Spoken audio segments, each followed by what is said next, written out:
Hi, it's me, Chio. Welcome. So today is the day, the long-awaited final review of The Smart Money Woman.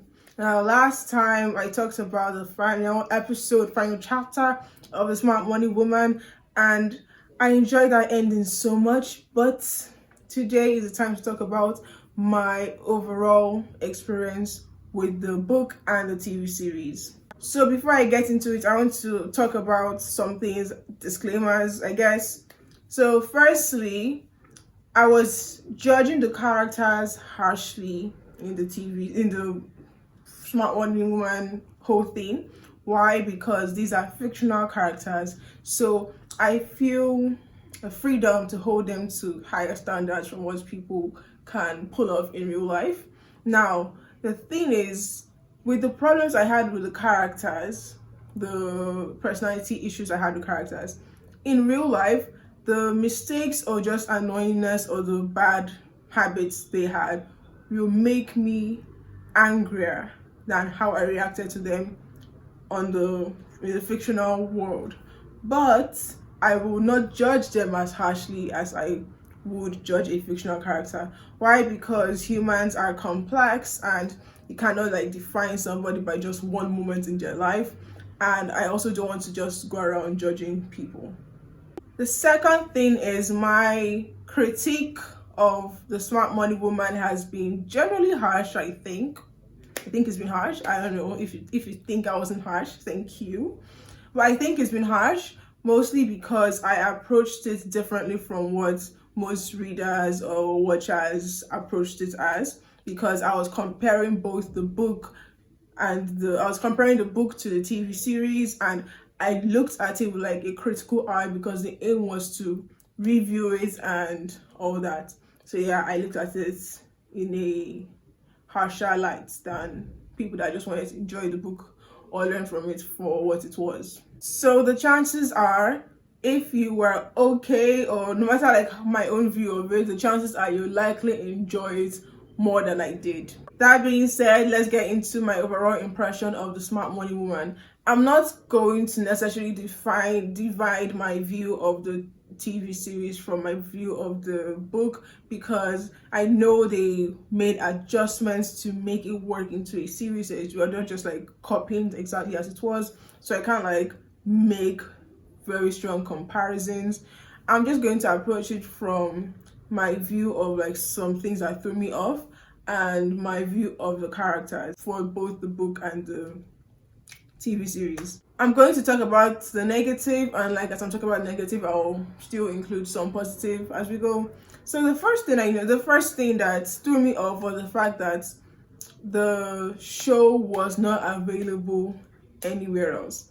Also, by the time I was ready to buy the book had been sold out from almost every single store. So it's just a difficult process for me, and as the show only aired on one place and it didn't repetitively air, if I hadn't recorded it, I would not have been able to watch it.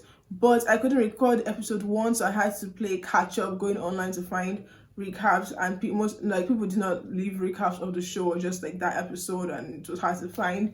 So I was able to find recap of just that first episode, but I didn't get into it in the same way other people that watched it got into it because of that. So yes, it not being available was a big problem. The book had been sold out then was a big problem, but it got released again recently, so people can still buy the books if you're interested. I don't know about the TV series as of now. I don't know if they're going to release the show again, but this was my own experience during the process. When I was finally able to actually read the book and watch the show, the biggest glaring thing was the fact that there were so many ads, so much ad placements everywhere. Every chapter, every scene, almost every chapter and scene was an opportunity to talk about a brand, a business, a person, someone famous or something. And I'm just there can you stop?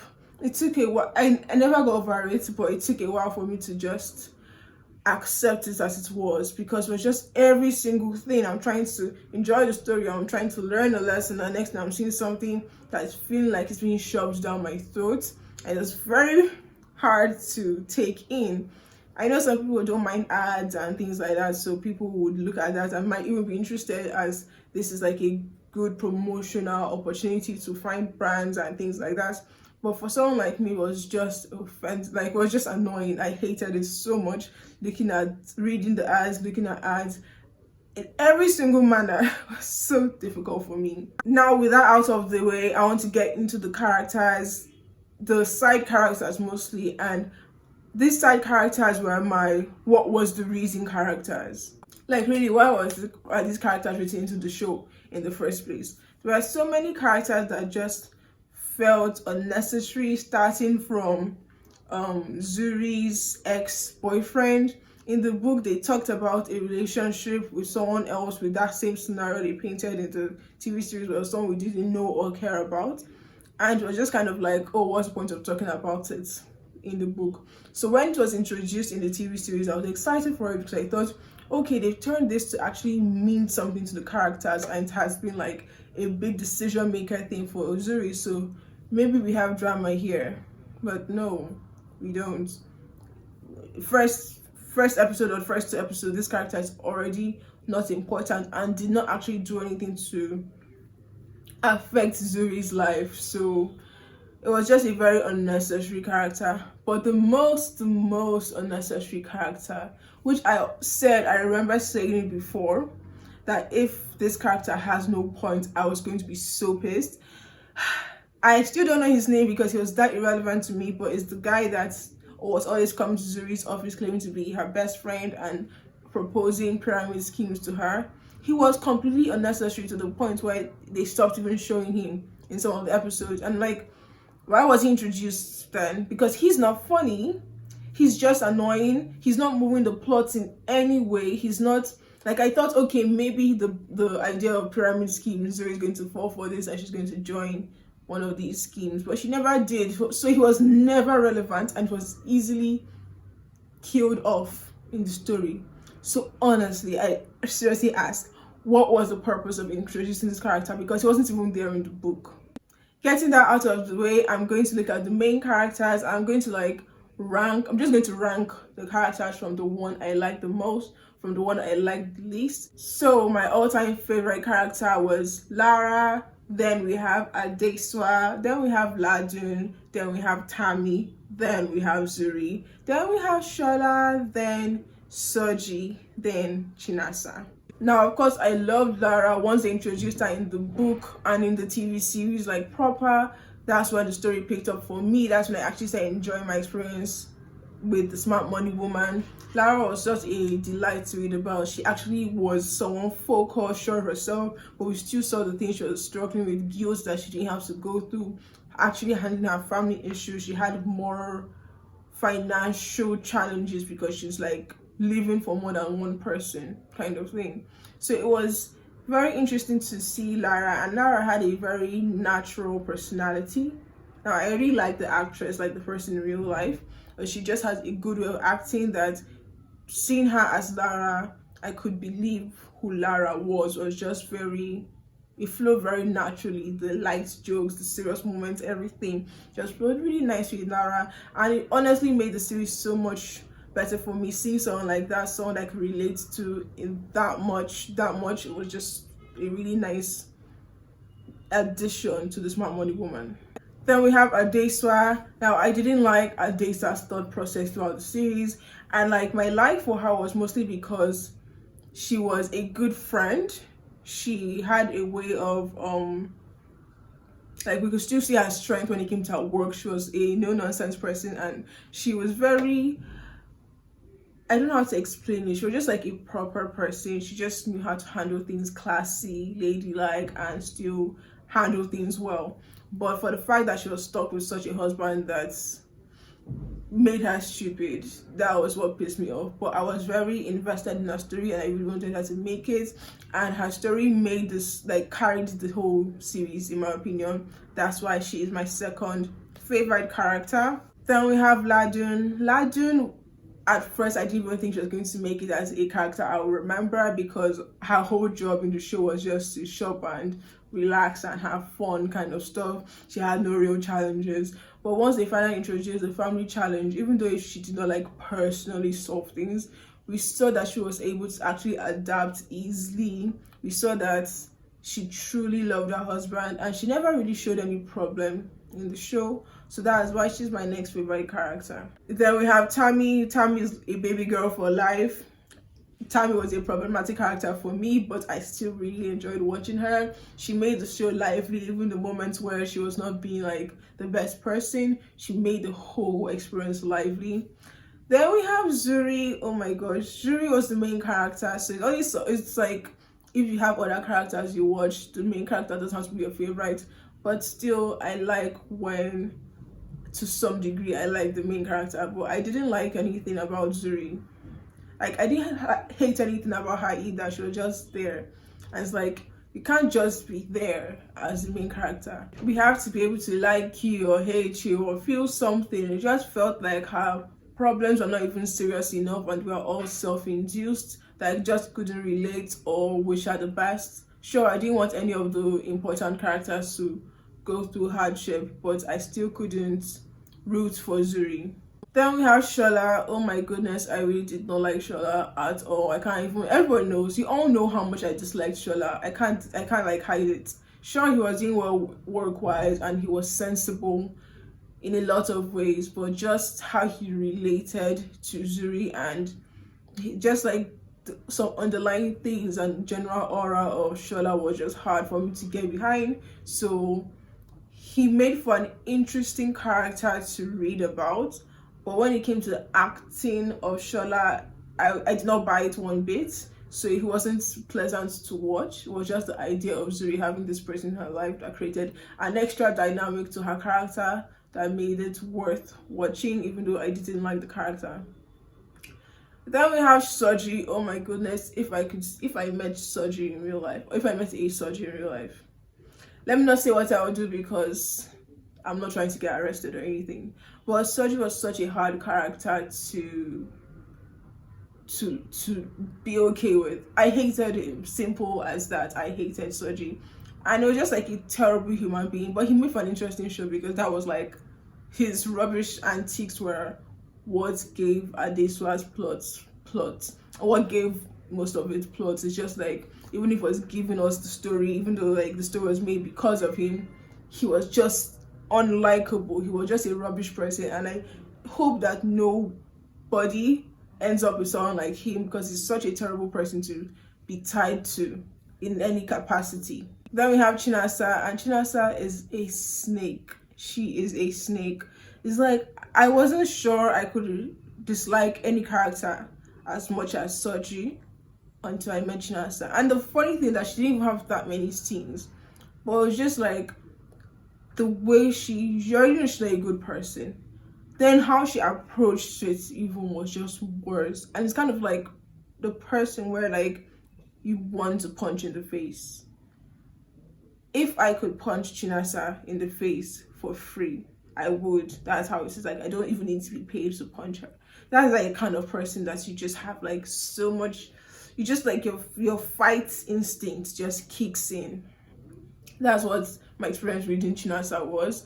And the fact that there are actually people out there in real life like this it bothers me a lot, because like, who walks around acting like this human being? It's scary. It's a really scary thing to have. And when you're not even like, if you're not as aware of the character like Lara is, you let this person into your life and they will just mess up your life. So yes, having someone like Chinasa around is scary if you can't even pick up the signs of the things she's doing. But these negative characters, these characters I seriously did not like, honestly carried the show. Like, the drama they caused created the show. So it was, I had moments where I was just so excited to watch the next episode. I had some points I was like, okay, this is dragging too much. Some points like, oh my gosh, this person did this. The show was went back and forth. It wasn't a roller coaster necessarily, more like it went back and forth with how strongly the scenes were carried. But when the scenes were carried strongly, I really enjoyed it. I had moments where I laughed. I had moments where I held back. I actually struggled to hold back tears, especially the last episode. It was quite, the last 3 episodes, yeah, it was quite moving for me, even if I've been watching the show throughout my experience watching it. But yeah, I really enjoyed it, and my recommendation is, if you want to learn the lessons from The Smart Money Woman, I advise you to read the book. The book might not be, people like enjoyed reading the story in the book, but I didn't personally enjoy the story in the book because I felt like no action was being carried out, or just telling us what's happening, but I didn't feel the emotions in the book. But if you want to learn the lessons the book aimed to teach, the advice, the methods of how to manage your money, how to become financially secure and all that kind of stuff, I recommend to read the book. The book is really good because with each chapter there's a main lesson it focuses on, then the lesson goes ahead to explain itself at the end and throughout the storytelling. And even with that and giving you advice, there's still the practical steps. It shows you how to do this, how to calculate this, how to spend less, like all that kind of stuff is covered with each chapter. So you're actually getting practical advice of how to manage yourself better, not just someone telling you, oh, it's going to be okay, and hearing you talk. But if you're like me and you don't like approach finance this way, if you're just like there for the entertainment, watch the TV series, I hope you can find it. I hope it becomes available again so more people would actually have the opportunity to watch the TV series and like form opinions of it themselves. But if you watch the TV series, you'd see the drama and you would enjoy it. So that is it. That is my recommendation for The Smart Money Woman. I can't actually give it a rating because of how I read it, how I watched it, and how like the different things made me feel.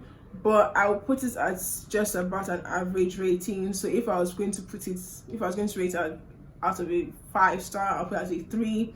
But even at that, I might change my mind if I look at it. If I read it again or watched it again, I might go higher, I might go lower, I don't know. But for now, I'll just put it as an average rating of 3 stars. And I hope that you'll be able to pick up the book, especially now it's available in stores again. And yes, that is my experience with Smart Money Woman. It was a long 13-14 weeks, but it was worth it because I enjoyed this process and I look forward to doing something like this again, maybe in the future. And that's it for my video today. If you've liked this video, if you've enjoyed reading The Smart Money Woman, or if you've enjoyed watching the TV series, let me know in the comments below. I would love to hear other people's opinion on the experience. I really love to know what you thought about it. And if you liked this video, don't forget to leave a thumbs up and subscribe. Thank you for watching. See you next time. Bye.